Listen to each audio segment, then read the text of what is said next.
अगर आप लोगों को मेरी वीडियोस अच्छी लगें तो सब्सक्राइब के बटन को प्रेस कर दीजिए और साथ ही इस बेल के आइकन को भी प्रेस कर दीजिए ताकि मेरी तमाम आने वाली नई वीडियोस का नोटिफिकेशन आप लोगों को मिल।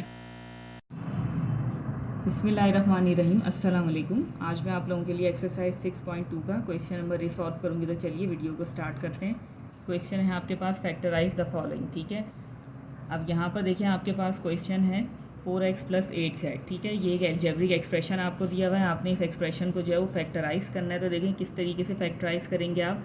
फैक्टराइज़ का जब भी आपके पास जो है वो कोई क्वेश्चन आता है तो वहाँ पे गौर से ये चीज़ देखिएगा। जो सबसे पहला इसका रूल आप कह सकते हैं कि पूरे एक्सप्रेशन के अंदर जो भी आपके पास जितनी भी बड़ी एक्सप्रेशन हो उस एक्सप्रेशन में आपने ये चीज़ देखनी होती है कि कोई चीज़ कॉमन है या नहीं, ठीक है। ये इसका फर्स्ट रूल होता है।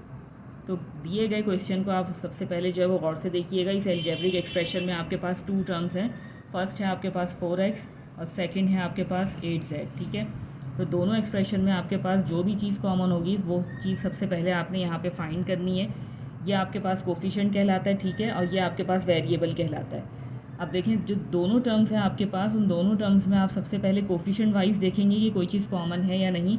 तो देखिए यहाँ पर आपके पास जो कोफिशिएंट है वो है 4 और यहाँ पर जो सेकंड टर्म में आपके पास कोफिशिएंट है वो है 8, ठीक है। दोनों ऐसे नंबर्स हैं जो एक ही टेबल में आते हैं। तो आप इस तरीके से पेंसिल से लिखिएगा इनके फैक्टर्स, ठीक है। 4 के टेबल में किस तरीके से आ रहा है 4 के टेबल में 4 किस तरीके से आ रहा है 4 1 ज़ा 4, ठीक है। और इसी तरीके से 8 जो है कब आ रहा है आपके पास 2 टाइम्स, ठीक है, 4 2 ज़ा 8। तो देखिए जब आप पेंसिल से इस तरीके से इनके फैक्टर्स यहाँ पर आप लिख देंगे तो फिर इस चीज़ से आपका जो है वो कोई कंसर्न नहीं होगा, ठीक है। और दोनों में जो वेरिएबल्स हैं वो वेरिएबल बिल्कुल डिफरेंट हैं। यहाँ पर x है, यहाँ पर z है। इसका मतलब है कि कोई वेरिएबल यहाँ से जो है वो कॉमन नहीं आ रहा, ठीक है। तो सिर्फ और सिर्फ इनका कोफिशिएंट कॉमन आ रहा है। तो जो चीज़ कॉमन आ रही है उसे आप इस तरीके से बाहर लिख देंगे, ठीक है। यहाँ से ये देखिए आप इस तरीके से इसको सर्कल बना सकते हैं। दोबारा इस चीज़ को गौर से देखिएगा कि जो भी आपके पास कोफिशिएंट हैं सबसे पहले उन कोफिशिएंट्स के फैक्टर्स आप इस तरीके से ऊपर लिख देंगे, ठीक है। उसके बाद इन कोफिशिएंट से आपका जो है वो कोई ताल्लुक़ नहीं होगा। आपने फिर इनको नहीं देखना। जो फैक्टराइज आपने ऊपर कर दिया, जो इनके फैक्टर्स आपने बना दिए, उन फैक्टर्स को आप इस तरीके से ऊपर लिख देंगे। और लिखने के बाद जो कॉमन होंगे दोनों के अंदर जितनी भी आपके पास टर्म्स हों, यहाँ पर 2 हैं तो दोनों के अंदर जो भी कॉमन होगा उसको उस तरीके से आप सर्कल कर देंगे। सर्कल करने से ये आसानी होगी कि या ये जो है वो हमें समझ आ जाएगी बात कि ये चीज़ कॉमन है, ठीक है। तो वो आप 1 टाइम यहाँ पर इस तरीके से लिख देंगे। अब आपने बनाना है देखें ब्रैकेट। इसके बाद अब देखिए यहाँ पर जो आपके पास नेक्स्ट इसका फैक्टर बच रहा है वो है 1, ठीक है। तो 1 लिखने की हमें ज़रूरत नहीं है। अब आप नीचे आ जाएँ, देखें यहाँ पर इस चीज़ से आपका कोई ताल्लुक़ नहीं है, बट यहाँ पर अभी भी वेरिएबल बाकी है।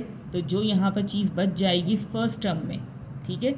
कोफिशिएंट के हवाले से यहाँ पर 1 बच रहा था, 1 आप लिखते नहीं हैं, ठीक है। लेकिन वेरिएबल वाइज जो चीज़ बच रही है वो आप यहाँ पर लिख देंगे। जैसे कि वेरिएबल बच रहा है x, वो आपने लिख दिया। उसके बाद प्लस का साइन है तो यहाँ पर आप प्लस का साइन लगा देंगे, ठीक है। 4 कॉमन जा चुका है। जो नेक्स्ट आपके पास फैक्टर है वो आप फैक्टर लिखेंगे यहाँ पे। देन आप उसके बाद जो है उसका वेरिएबल लिख देंगे z, and this is your required answer, ठीक है। सवाल बहुत शॉर्ट था, बट ये है कि जो टेक्निक्स इसकी थी कि जिस तरीके से इसको सॉल्व किया जाए वो मैंने आप लोगों को यहाँ पे अच्छे से एक्सप्लेन कर दिया, एंड आई होप कि आपको समझ में आ गया होगा। इसी तरीके से देखें इसका सेकेंड पार्ट देख लेते हैं जो कि है 5x + 10y + 30z, ठीक है। अब देखिए सबसे पहले क्वेश्चन को आपने नीचे कॉपी कर लिया। देखिए थोड़ा मैंने फर्स्ट क्वेश्चन को इसलिए डिटेल में जो है वो समझा दिया कि अब जितने भी नेक्स्ट आप नीचे सॉल्व करेंगे पार्ट्स या देखेंगे वो आपको इजीली समझ में आ जाएंगे। हम थोड़ा सा यहाँ पे जो है वो जल्दी जल्दी इसको देख लेंगे। अब देखिए इस एक्सप्रेशन में या इस क्वेश्चन में आपके पास जो है वो 3 टर्म्स हैं, ठीक है।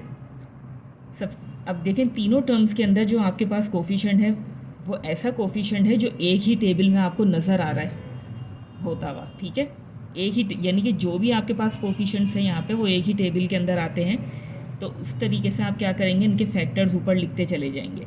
5 है, 5 1 ज़ा 5 आपने लिख दिया, 10 है, 5 2 ज़ा 10, 30 है, 5 6 ज़ा 30, ठीक है। अब इससे आपका कोई कंसर्न नहीं है। अब आपने इनको देखना है कोफिशिएंट वाइज। अब आप वेरिएबल की बात करें तो तीनों टर्म्स में आपके पास वेरिएबल डिफरेंट हैं, एक्स, वाई एंड जेड।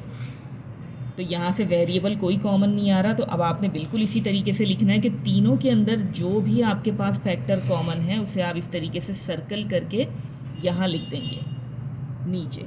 ठीक है, जैसे ही आपने लिख दिया उसके बाद आप फ़ौरन से ब्रैकेट बनाएंगे। अब यहाँ पर आपके पास जो नेक्स्ट फैक्टर है वो है 1 को आपको लिखने की ज़रूरत नहीं है। अब आप वेरिएबल की तरफ आ जाएं तो यहाँ पे फर्स्ट टर्म में जो आपके पास वेरिएबल बच गया है वो है x, बीच में आ जाएगा आपके पास प्लस का साइन। नेक्स्ट जो फैक्टर आपके पास है वो है 2, वेरिएबल की बात करें तो y प्लस, इसी तरीके से थर्ड टर्म की आप बात करेंगे तो यहाँ पर कोफिशिएंट बच गया या फैक्टर आपके पास आ गया 6 एंड वेरिएबल आ गया आपके पास z and this is your required answer. ठीक है, नेक्स्ट है आपके पास थर्ड पार्ट।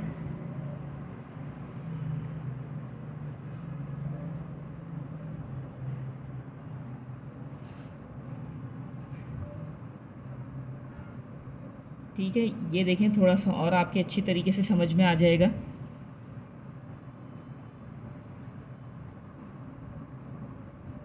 ठीक है, क्वेश्चन आपने नीचे दोबारा से कॉपी कर लिया। अब देखिए कॉपी करने के बाद सबसे पहले आप कोफिशिएंट की बात करेंगे तो देखिए 2, 4 एंड 8, ये तीन आपके पास जो कोफिशिएंट हैं, तीनों टर्म्स में जो कोफिशिएंट हैं वो कैसे हैं कि वो 2 के टेबल में आते हैं। तो आप इस तरीके से सबसे पहले इनके फैक्टर्स लिख देंगे। 2 1 ज़ा 2, 2 2 ज़ा 4 एंड 2 4 ज़ा 8। ठीक है, ये आपने लिख दिया। अब आप यहीं पे इनको जो है वो सर्कल कर लेंगे क्योंकि तीनों में आपके पास 2 कॉमन आ रहा है। नेक्स्ट आपके पास क्या चीज़ है कि देखें अगर आप वेरिएबल की बात करें तो इसके अंदर भी आपके पास x मौजूद है, यहाँ पर सेकंड टर्म में भी आपके पास x मौजूद है एंड थर्ड टर्म में भी आपके पास जो है वो x मौजूद है। तो आप क्या करेंगे, बिल्कुल लाइट पेंसिल वर्क करना है आपने। ठीक है, तो यहाँ से तीनों में से आपके पास जो है वो x कॉमन जा रहा है। तो देखिए सबसे पहले आपने जो है वो इस 2 को लिखना है जो कॉमन आ रहा है। ठीक है, उसके बाद इस x को भी लिखना है जो कॉमन आ रहा है तीनों में। ठीक है, उसके बाद जो नॉन कॉमन थिंग्स हैं वो आप ब्रैकेट में लिख देंगे, उसको विद इन ब्रैकेट कर देंगे आप। अब देखें यहाँ पर आपके पास क्या चीज़ बच गई, 1। अब नीचे देखें यहाँ से x भी कॉमन चला गया। ठीक है, वेरिएबल भी कॉमन चला गया। अब देखें यहाँ पर इस पूरे फर्स्ट टर्म में आपके पास कुछ भी नहीं बचा। अब लेकिन इसका मतलब ये नहीं है कि देखें इस जो है वो प्लेस को आप ऐसे ही रहने देंगे, नहीं। यहाँ पर आपने क्या करना होगा, अब इस 1 की जो है वो वैल्यू होगी और वो 1 यहाँ पे लिखा जाएगा। ठीक है, इससे पहले क्या चीज़ थी कि वेरिएबल कॉमन नहीं थे तो वेरिएबल आप नीचे एज इट इज़ लिख रहे थे, बट यहाँ से वेरिएबल भी कॉमन चला गया तो इसलिए आप इस फैक्टर को यहाँ पे इस तरीके से मेंशन करेंगे 1। ठीक है, बीच में आ जाएगा माइनस का साइन। उसके बाद देखें जो नेक्स्ट आपके पास फैक्टर है वो है 2, वो आप लिखेंगे। जो वेरिएबल यहाँ बच गया वो आप लिखेंगे y प्लस, उसके बाद 4 z and this is your required answer. ठीक है, कहीं से अगर पूरी की पूरी टर्म कॉमन चली जाती है तो वहाँ उस जो प्लेस को है आपने एम्प्टी नहीं छोड़ना, वहाँ आप इस तरीके से 1 मेंशन करेंगे लाजमी। ठीक है, नेक्स्ट है आपके पास इसका फोर्थ पार्ट।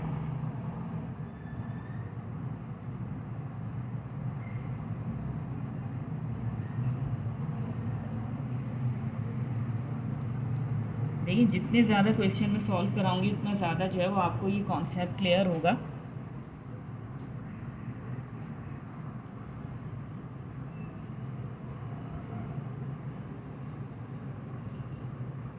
अब देखिए यहाँ पर तीनों टर्म्स में आपके पास जो कोफिशिएंट है सबसे पहले वो एक ही टेबल में आता है। अब वो है 2 का टेबल, 2 1 ज़ा 2, 2 5 ज़ा 10 एंड 2 10 ज़ा 20। ठीक है, अब देखिए यहाँ पर गौर से देखिएगा a की पावर, यहाँ पर अब ये चीज़ आप गौर से देखिएगा कि जो वेरिएबल्स हैं उनके ऊपर जो पावर है, अब वो वेरिएबल जो है वो सिंगल वेरिएबल नहीं है, उनके ऊपर पावर्स हैं। अब देखिए यहाँ पर a के ऊपर कितनी पावर है, 2। इट मीन्स कि यहाँ जो a है वो 2 टाइम्स है। तो यहाँ पर अब आपने क्या चीज़ करनी है, इसे भी इस तरीके से आप ब्रेक करके लिख देंगे। ये ब्रेक करने से क्या होगा कि आप लोगों को आसानी हो जाएगी और आपसे कोई मिस्टेक नहीं होगी। ठीक है, गौर से इस चीज़ को समझिएगा। सबसे पहले आपने क्या चीज़ करी, इस कोफिशिएंट को यहाँ पे फैक्टराइज कर दिया, इसके फैक्टर्स बना लिए। उसके बाद जो वेरिएबल्स आपके पास यूज़ हो रहे हैं तीनों टर्म्स में, वो a ही यूज़ हो रहा है। और तीनों टर्म्स में आपके पास a की जो है वो पावर्स हैं, a स्क्वायर है, a क्यूब है, a की पावर 4 है। तो आपने क्या चीज़ करनी है कि जहाँ आपने फैक्टर्स लिखे हैं वहीं आप इन जो भी वेरिएबल है जितने टाइम्स है उतने टाइम्स आप उसको जो है वो स्प्लिट कर देंगे। ठीक है, अब यहाँ पर a 3 टाइम्स है, तो यहाँ पर आपने क्या करना है, a को 3 टाइम्स लिख देना है पेंसिल से। ठीक है, यहाँ पर a की पावर 4 है तो आपने a को 4 टाइम्स लिख देना है। अब देखें ये चीज़ आपकी समझ में आएगी कि मैंने ऐसा क्यों किया है। अब आपको देखें नीचे कहीं भी देखने की ज़रूरत नहीं है, क्योंकि जो भी कुछ था सवाल में वो सब आपने ऊपर इस तरीके से उसको मेंशन कर दिया स्प्लिट करके। ठीक है, अब देखिए सबसे पहले जो हम कोफिशिएंट वाइज बात करेंगे तो यहाँ पे इन सब में से कॉमन आ रहा है आपके पास 2। ठीक है, उसके बाद देखें जो a आपके पास कॉमन आ रहे हैं वो कितने a कॉमन आ रहे हैं, यहाँ पर है आपके पास, ये देखिए a 1 टाइम आपके पास कॉमन आ गया। ठीक है, 2 a कॉमन आ रहा है, आप इस तरीके से यहाँ इसको मेंशन कर देंगे।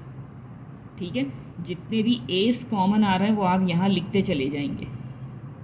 ठीक है, अब मज़ीद कॉमन नहीं, देखिए याद रखिएगा जब आप कॉमन ले रहे होते हैं आपके पास यहाँ 2 टर्म्स हों, 3 हों, 4 हों, जितनी भी हों वो कॉमन सब में से लिया जाएगा।